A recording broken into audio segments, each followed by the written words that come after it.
Bale, horren azalera. Orduan esan duzu. Gorriz dauena, kalkulako duzula alde batetik, ez? Daniel? Eta gero, goian dagoena, ezta? Bale. Behian dagoena,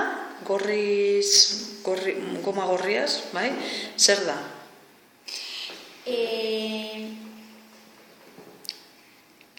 Laukia.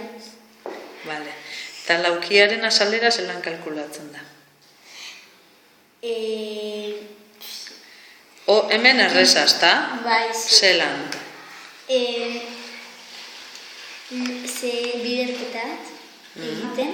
Ze biderketa, ber? Lau bider, lau. Bale, dauzelako hemen lau, ez? Eta lau horrelako. Bale, eta beste modu baten zelan kalkulatuko ginuan? Horan bat biru lau eta bat biru lau. Bale, orduan zabiz egiten aldea, bidar aldea, ez? Bai. Bale, oso. Eta hemen dugu triangelua, ez?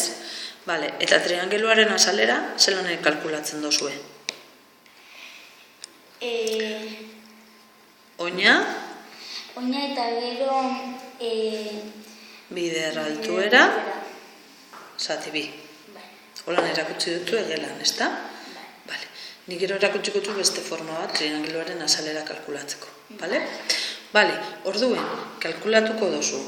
Hau, kalkulatuko dozu. Hau, eta gero biak egingo ditugu, batu. Ez? Bai? Bale.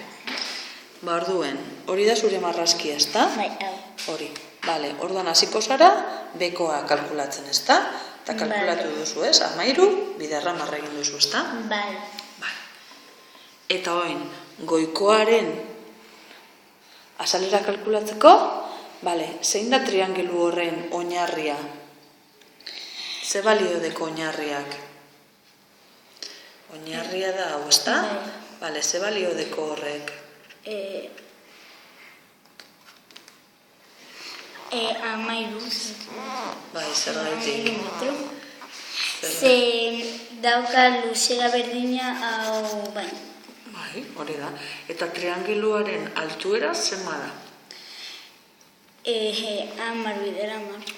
Ordan egin behar duzu. 13 bider 10, zati bi. Eta hori izango zen triangeluaren azalera. Eta gero dana, batu. Hori da.